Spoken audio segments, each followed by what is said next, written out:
और रोज़ की तरह आनंद लिखने ब्लॉग में सबका हार्दिक स्वागत है।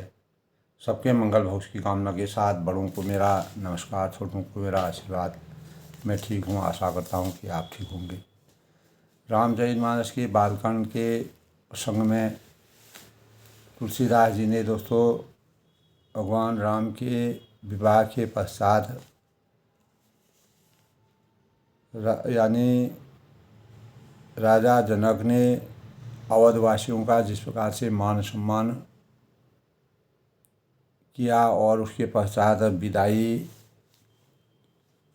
के समय उन्होंने कैसे अपने विरह गाथा का वर्णन किया और अपनी चारों पुत्रियों और वर वधुओं को देख करके अपने चिंतन में अर्थ धर्म काम मोक्ष की पराकाष्ठा के रूप में जीवन के आनंद और प्रसन्नता के भावों का संचार करते हुए विधि विधान के अनुसार विवाह की रचना को पूर्ण करके राजा दशरथ की माँ को मान सम्मान के साथ समस्त प्रकार के साग सज्जाओं से और अनेकों प्रकार के दान और दक्षिणा और अनेकों ऋषि मुनि ब्राह्मणों नर नारी स्त्री पुरुष सबको एक परंपरा के अनुसार मर्यादित जीवन के अनुसार विवाह रचना के अनुसार जिस प्रकार का वर्णन किया है वह अभूतपूर्व है। तो तुलसीदास जी ने आज भी जो जिन क्षणों का वर्णन किया है वह क्षण आज भी मानव जीवन में देखने को मिलते हैं, जिससे हमारे संस्कारों का परिमार्जन होता है और हम अपने संस्कारों के अनुरूप अपनी मनोवृत्तियों के अनुसार अपनी इच्छाओं के अनुसार परमात्मा की साधना और रीति रिवाजों का अनुसरण करते हैं। तो श्री रामचंद्र जी ने हाथ जोड़कर मर्यादा के अनुसार विदा मांगते हुए बार बार राजा जनक वहाँ की प्रजा और रानियों को प्रणाम किया, यानी अपने सास ससुर को प्रणाम करने के बाद आशीर्वाद प्राप्त कर सिर नवाकर भाइयों सहित श्री रघुनाथ जी चलने के लिए तैयार हुए। तो ऐसे रहस्यमय क्षणों का वर्णन रामचरितमानस में एक मर्यादित जीवन की पराकाष्ठा और हमारे संस्कारों की जो परंपरा है वह किस प्रकार से आगे बढ़ती है। तो राम से सीता की राम जी ने अपनी सीता जी को अपनी पत्नी के रूप में स्वीकार किया और श्री राम को अपना पति मानते हुए सीता जी ने एक सही पतिव्रता और नारी की भूमिका को निभाने के लिए वचनबद्धता और प्रतिज्ञा प्राप्त की और राम राज्य की स्थापना के लिए अनेक प्रकार के इस प्रकार से त्याग और चरित्र और मर्यादित जीवन की रूपरेखा को और मान सम्मान के प्रति कैसे समर्पण के भावों से अपने जीवन को हम सामर्थ्यवान बना सकते हैं। तो तब भगवान राम ने इसीलिए सीता जी को एक पवित्र और पुनीत नारी के रूप में अनेकों बार परीक्षाओं के परिणाम स्वरूप अयोध्या में राम राज्य की स्थापना करने में कामयाबी हासिल की। तो देवता गणों ने और सभी प्रजा ने चारों भाइयों के एक साथ विवाह की रचना पूर्ण हुई। राम राज्य की स्थापना कल्पना की गई और राम और सीता के विवाह के बाद राम राज बैठे त्रिलोका हर्षित भये गए सब शोका।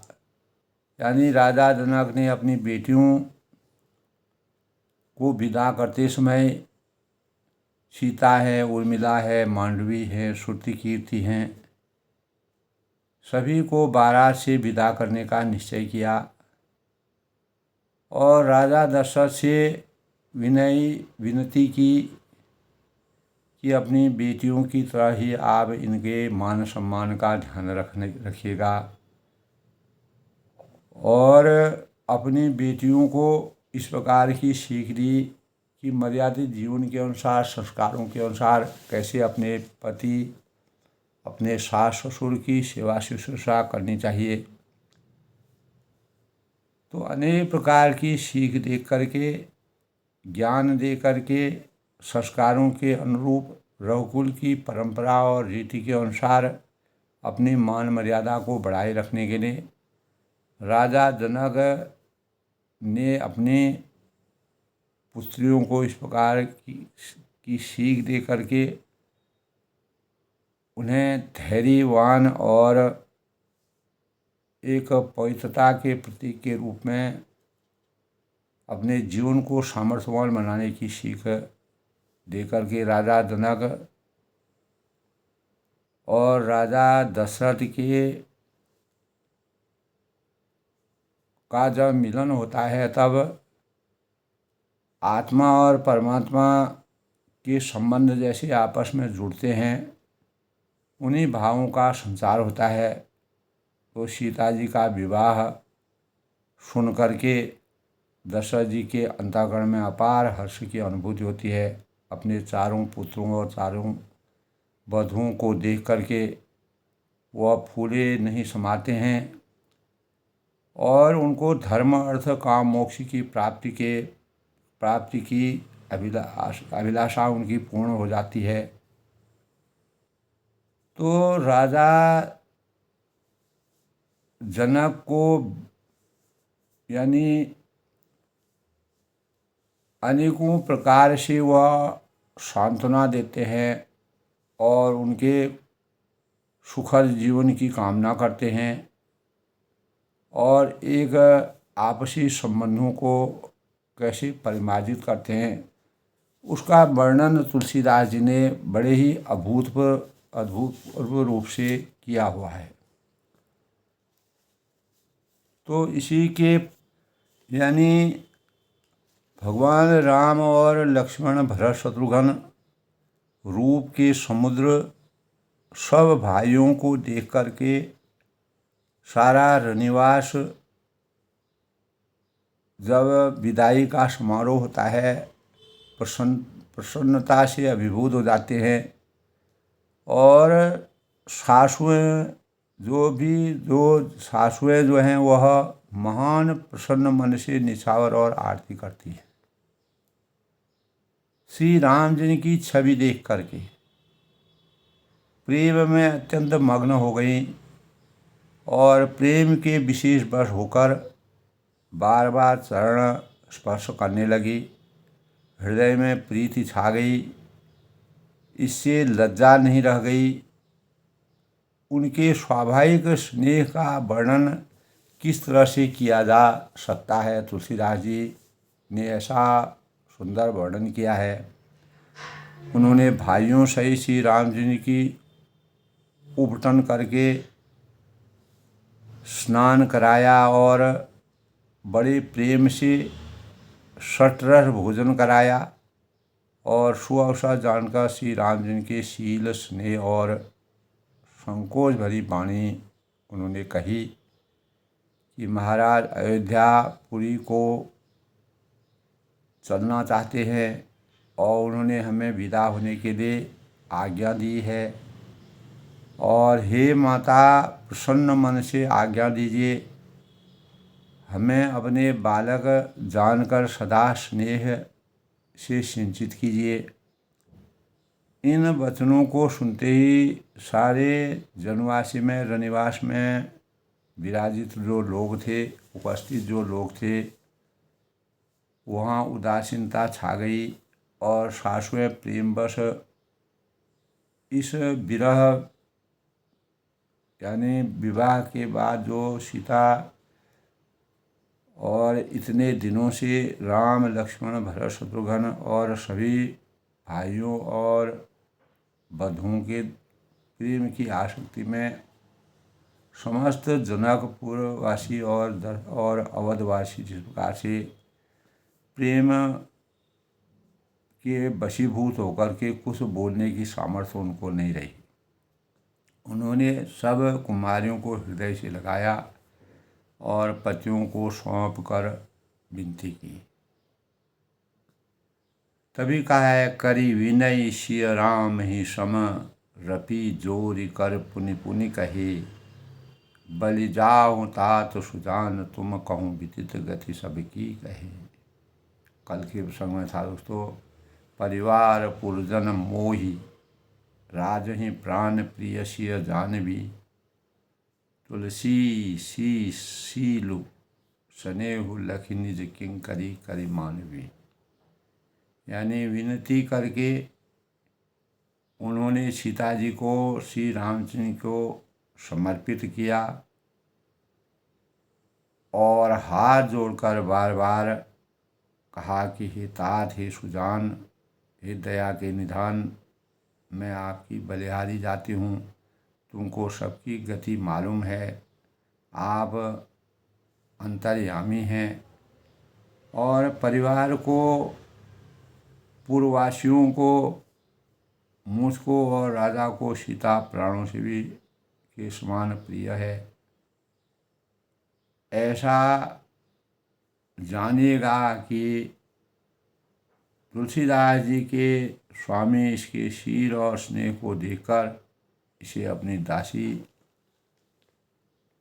करके मानेगा और मान सम्मान का ध्यान रखेगा। तुम परिपूर्ण काम हो और सुजान शिरोमणि हो और भाव प्रिय हो, तुम्हें प्रेम प्यास है कि हे राम, तुम भक्तों के गुणों को ग्रहण करने वाले और दोषों का नाश करने वाले हो और दया के धाम। तो ऐसा कहकर रानी सुनैना ने सीता जी की माता चरणों को पकड़कर सुनसान रह गई, चुप रही, निस्तब्ध हो गई और मानो उनकी वाणी प्रेम रूपी दलदल में समा गई हो। यानी विरह व्यथा का जिस प्रकार से तुलसीदास ने वर्णन किया है, तो स्नेह से सनी हुई श्रेष्ठ वाणी सुनकर श्री रामचंद्र जी ने अपनी सास का जो माता के समान है बहुत प्रकार से सम्मान, आदर, मान सम्मान किया। तो तब श्री राम जी ने हाथ जोड़कर राम विदा मांगत कर जोरी, कीन प्रणाम बहुर बहुरी, पाय आशीष बहुर सिरनाई, भाई न सहित चली रघुराई। तब श्री राम जी ने हाथ जोड़कर विदा मांगते हुए बार बार प्रयास किया, आशीर्वाद पाकर और फिर सिर नवाकर भाइयों सहित श्री रघुनाथ जी चले गए। तो श्री रामचंद्र जी की सुंदर मधुर मूर्ति को हृदय में लाकर सब रानियां स्नेह से शिथिल हो गई। सीता के विरह के कारण सबके अंतःकरण में सालों से जो पल रही थी और वह यद्यपि राम स्वरूप राममय हो रही हैं, लेकिन श्री राम की सुंदर मधुर। तब रामचंद्र ने हाथ जोड़कर विदा मांगते हुए बार बार प्रणाम किया, उनका मान सम्मान किया, आदर किया विधिवत। और आशीर्वाद पाकर फिर सिर नवाकर भाइयों सही रघुनाथ जी चले। तो इस प्रकार कल के प्रसंग की बात है दोस्तों। इससे पहले आज के रामचरितमानस के आज के प्रसंग से पहले आज के शुभ पंचांग के आज का पंचांग दोस्तों, आज हिंदू पंचांग के अनुसार 5 अप्रैल 2025 शनिवार चैत्र माह की शुक्ल पक्ष की अष्टमी तिथि और माँ महागौरी की पावन पवित्र पूजा विधान और उपासना करने की तिथि महागौरी अष्टमी के रूप में यह दिन माँ गौरी के 8वें रूप यानी अवतार की पूजा करने के रहस्यों का वर्णन हमारे शास्त्रों में किया गया है। देवी सप्तशती में माँ के विभिन्न अवतारों का वर्णन बहुत ही प्रासंगिक रूप से किया गया है। तो यह दोस्तों आज अष्टमी जो है 4:06 रात्रि से 8:13 यानी 5 अप्रैल तक अष्टमी तिथि रहेगी। सायं 7 यानी 36 मिनट तक रहेगी और उसके बाद नवमी तिथि का शुभारंभ हो जाएगा। शनिवार का दिन है। शनिवार के दिन शनि और हनुमान की पूजा करने का विधान है और चैत्र नवरात्रि का 8वां दिन माँ दुर्गा के अपने अवतार यानी गौरी अवतार की पूजा की जाती है। व्रत स्तुति आराधना उपवास विधि विधान के साथ पूजा करने का से है। अष्टमी 7:06 शाम तक रहेगी, फिर नवमी शुभारंभ हो जाएगा। आज के अभिजीत मुहूर्त की बात करें तो दोस्तों आज विक्रम संवत 2082 शक संवत 1947 सिद्धार्थी नाम संवत्सर सूर्य उत्तरायण में और पुनर्वसु नक्षत्र और पुष्य योग का संयोग रहेगा। अभिजीत मुहूर्त आज 12:04 से 12:54 तक और अमृतकाल 3:06 से 4:43 तक। ब्रह्म मुहूर्त 4:42 से 5:30 तक। आज का राहु काल 9:15 से 10:50 तक प्रातः। सूर्योदय की बात करें तो दोस्तों आज सूर्योदय 6:07 से सूर्यास्त 6:41 तक। माँ दुर्गा के 8वें स्वरूप यानी चैत्र नवरात्रि के 8वें दिन माँ दुर्गा के 8वें स्वरूप यानी महागौरी की पूजा करने का विधान है और शांति व समृद्धि की प्रतीक के रूप में गौरी का यह पूजन पवित्रता और शांति का प्रतीक माना जाता है। पवित्र शांति स्थिरता के प्रतीक के रूप में सफ़ेद वस्त्र और आभूषण भगवान माँ गौरी के का वस्त्र वर्ण होता है और अनेकों आभूषणों से माँ के स्वरूप को सजाया जाता है। माँ गौरी के 8वें स्वरूप को भगवान शिव की अर्धांगिनी के रूप में माना गया है। महागौरी को भगवान शिव की अर्धांगिनी माना गया है। कठोर तपस्या के परिणाम स्वरूप माता पार्वती ने भगवान शिव को अनेकों जन्मों तक प्राप्त करने और पति के रूप में प्राप्त करने के लिए भगवान वंदना की थी और इसलिए महागौरी को शिव को प्राप्त करने के लिए महान कठिन तपस्या करनी पड़ी अनेकों परीक्षाओं से गुजरना पड़ा। इसलिए शिव की पत्नी के रूप में भी महागौरी की पूजा करने का विधान है। पूजा का महत्व तो महागौरी की पूजा से भक्तों के कष्ट दूर होते हैं, शांति प्राप्त होती है, समृद्धि प्राप्त होती है और माँ का कार्यों की पूर्ति होती है। आठवां रूप महागौरी के शिव भक्ति का प्रतीक माना गया है और महागौरी को माँ गौरी उपासना कर का रूप भी माना गया है। और माँ गौरी का मंत्र है, विशेष मंत्र है ओम,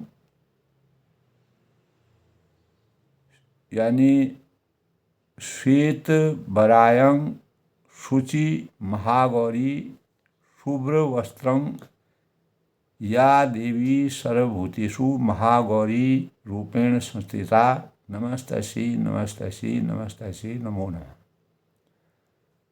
तो विशेष रूप से जीवन में कष्टों से छुटकारा मिलने के लिए, सुख शांति समृद्धि प्राप्त करने के लिए, पवित्रता के मानकों की प्राप्ति के लिए, स्थिरता के प्रतीक के रूप में, पापों से मुक्ति के आशीर्वाद के रूप में माँ गौरी की पूजा की जाती है।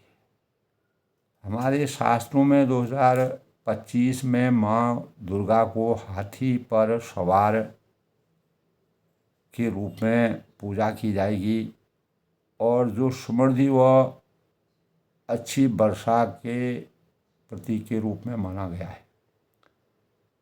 तो इस प्रकार महागौरी का अवतार माँ गौरी का 8वां अवतार है और शिव जी की अर्धांगिनी के रूप में माँ ने हमेशा शिव के स्वरूप में विराजमान होने के लिए और जन्म जन्मांतरों तक भगवान शिव की पत्नी के रूप में विराजित रहने के लिए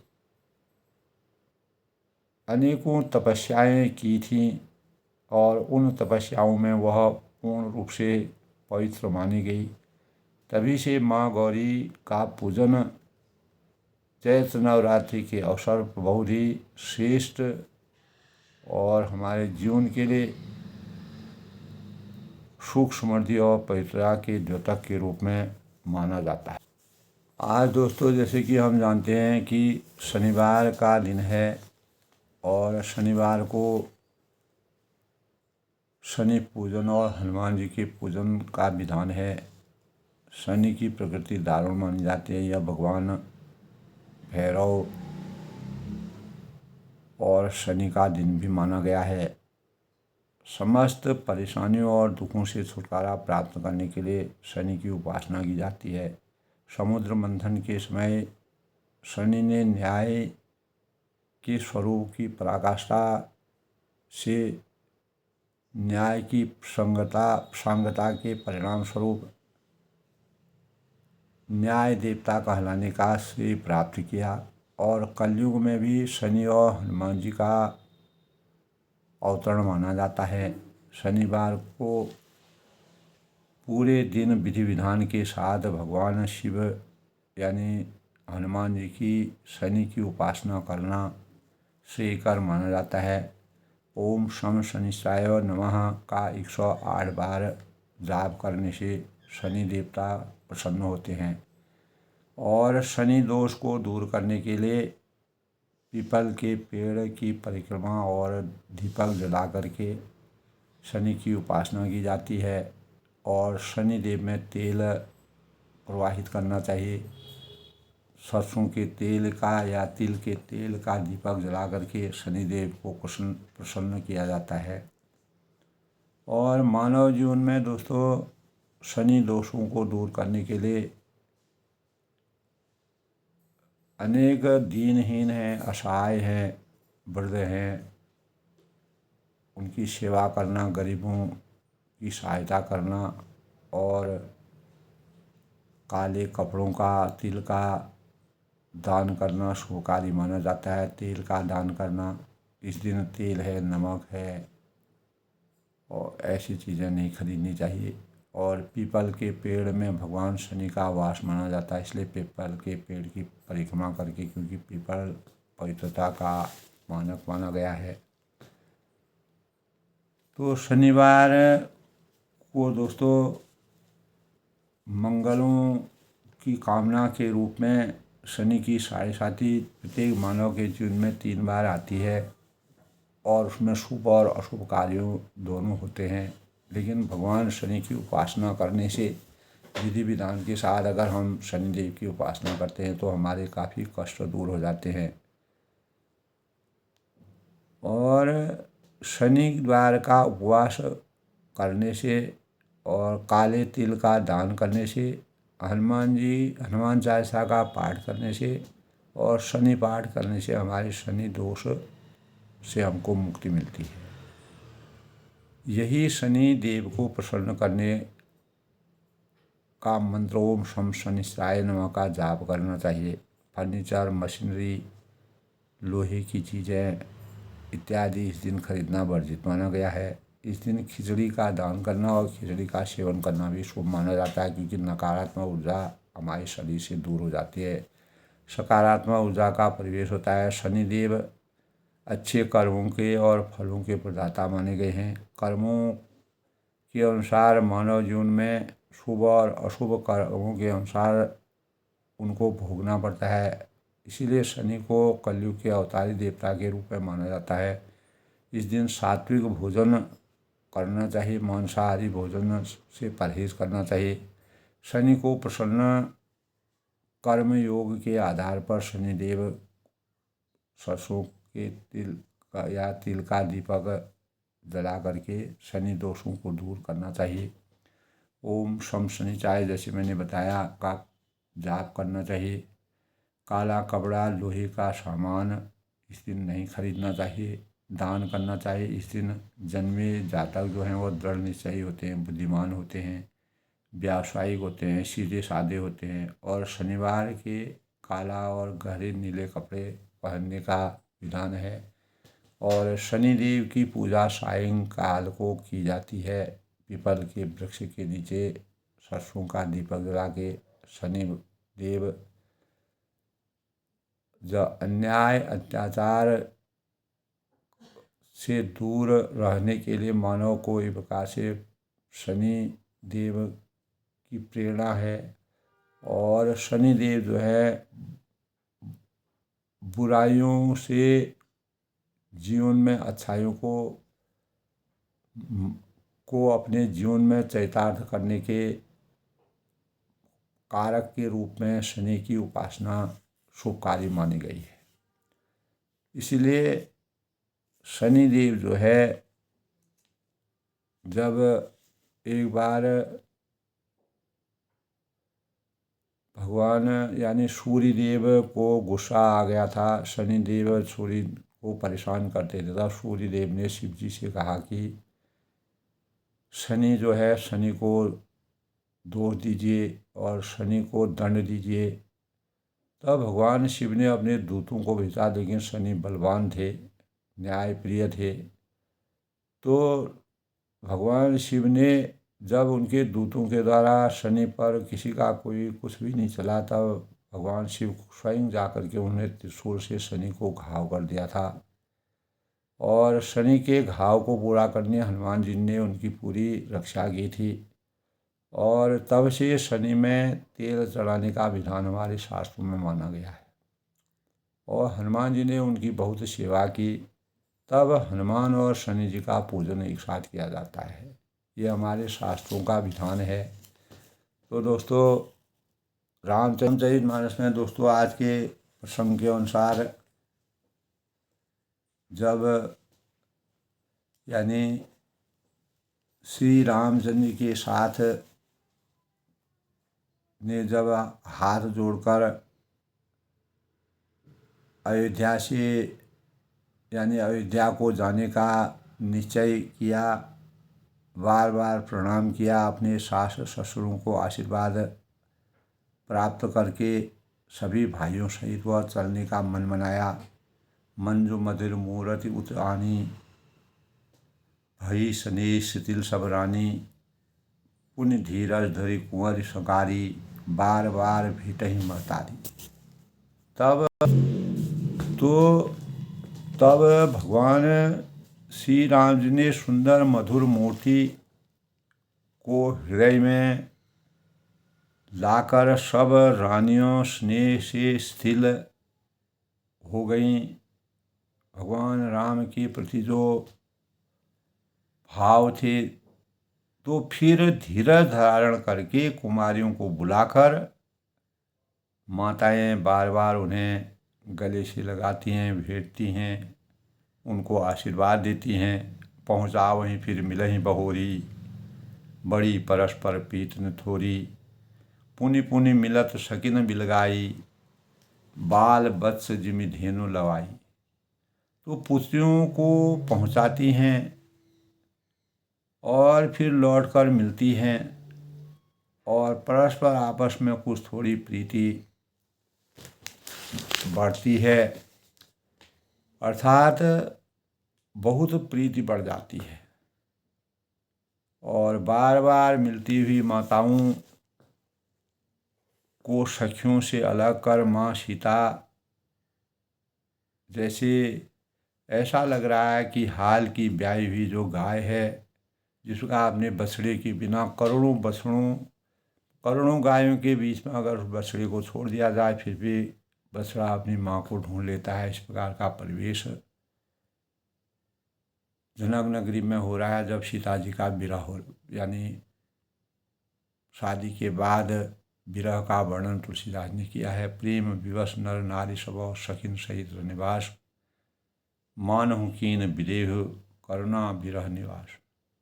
और सब स्त्री पुरुष और सखियाँ सहित सारा रनिवास प्रेम से वियोग प्रेम के वियोग के वश में हो रहा है। और ऐसा लगता है कि मानो जनकपुर में करुणा और विरह ने डेरा डाल दिया। तो सुख सारिका जानकी जाए, कनक फिरहि राखी पठाए। व्याकुल कहें कहाँ वैदेही, सुन धीरज परियौन के ही। यानी जानकी जी ने जिन तोता और मैना को पाल पोस पर गड़ा किया था और सोने की पिंजरे में रखकर पढ़ाया था, वे व्याकुल होकर हो रहे हैं। पशु पक्षियों में, जीवों में अपने स्वामी के साथ किस प्रकार के का स्नेह बसता है, यह जब हम वास्तविक रूप में उनके स्नेह को देखते हैं तो मानव जीवन हमको व्यर्थ लगता है। तो इसी प्रकार से हर एक पशु पक्षी में इस प्रकार की वेदनाएं होती हैं और बोल नहीं पाता है। तो वैदेही कहाँ हैं? और मैना पाल पोस कर उन्होंने जब मैना और तोता को बड़ा किया तो सोने के पिंजरों में रखकर उनको पढ़ाया, वह इस प्रकार से व्याकुल हो जाती हैं। उनके ऐसे वचनों को सुनकर धीरज किसको नहीं त्याग देगा। तो धैर्य भी विचलित हो जाएगा, अर्थात सबका धैर्य जाता रहेगा। तो सीता जी के विरह से व्यथित जो जनक नगरी वाले पशु हैं, पक्षी हैं, जानवर हैं, वहाँ की प्रकृति है, इस प्रकार की विरह व्यथा का वर्णन तुलसीदास ने किया है। भई विकल खग मग ही भांति, मनुष्य दशा कैसे कहीं जाती।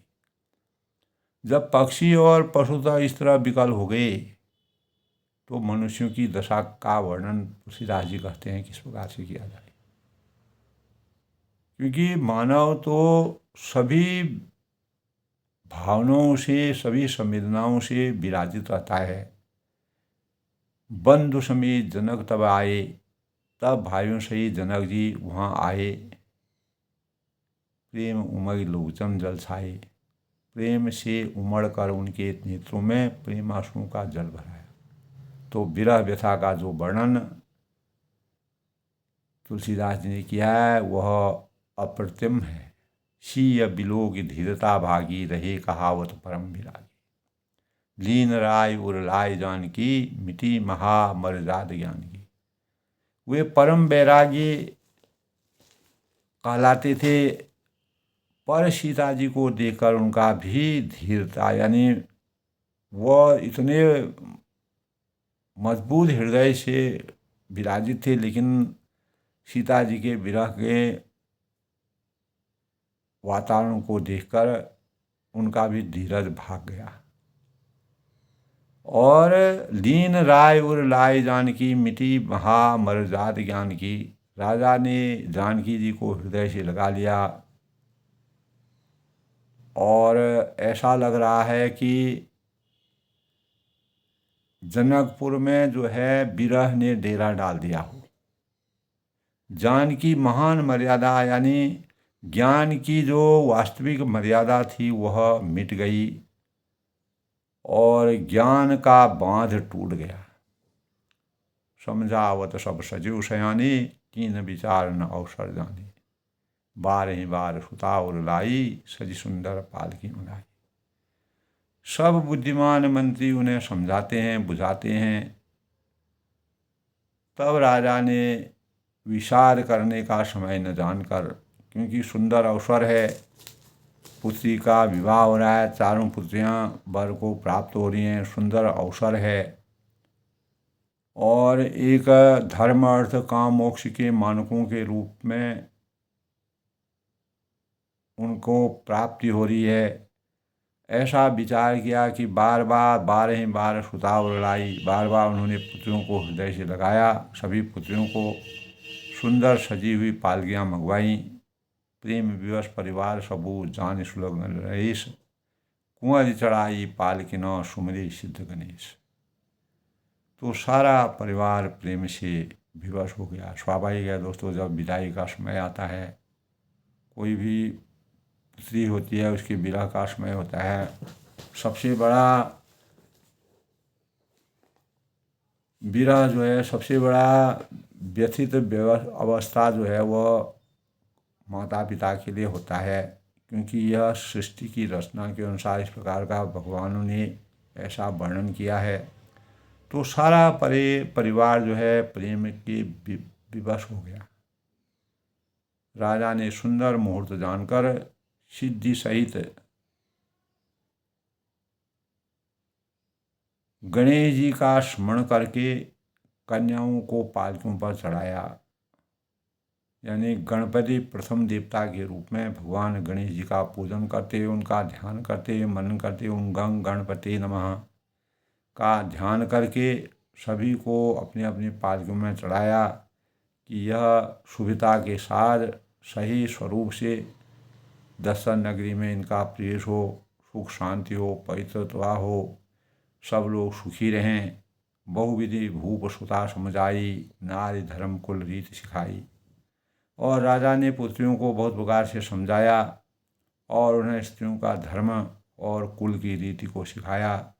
दासी दास दिए बहु तेरे, बहुत से दासी दास दिए और सीता जी के प्रिय विश्वास पात्र सेवक थे।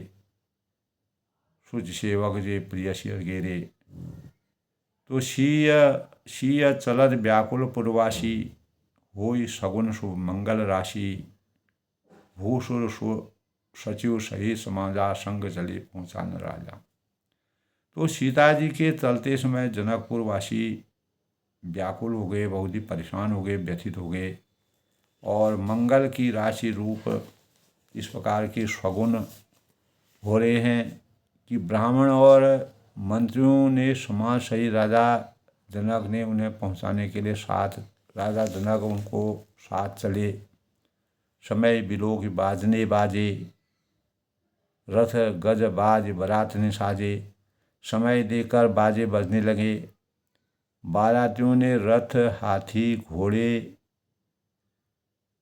सजाए थे। दशरथ जी ने सब ब्राह्मणों को बुला लिया और उन्हें दान और सम्मान से परिपूर्ण कर दिया। तो चरण सरोज धूरि धरि शीशा, तब उन्होंने उनके चरण कमलों को धूरी सिर पर धरकर और आशीष पाकर राजा आनंदित हुए। मुदित महीपति पाए आशीषा, परमानंद की प्राप्ति हुई राजा को और सुमिर गजानन कीन पयाना। तब गणेश जी का स्मरण करके, मनन करके, ध्यान करके उन्होंने प्रस्थान किया और मंगल मूल सगुन भय नाना। मंगलों के मूल अनेक सगुन, शुभ सगुन हुए। तो भगवानों के दिन से ही दोस्तों जो सत्य निष्ठता और मर्यादित जीवन की रूपरेखा को कैसे व्यवस्थित ढंग से हमारे सामाजिक परिवेश में इस प्रकार की प्रक्रिया चली आ रही है, वह सृष्टि की रचना के अनुसार भगवान राम ने इस प्रकार का अवतरण लिया। अनेक प्रकार की लीलाओं को करके मानव चेतना को जगाने का प्रयास किया।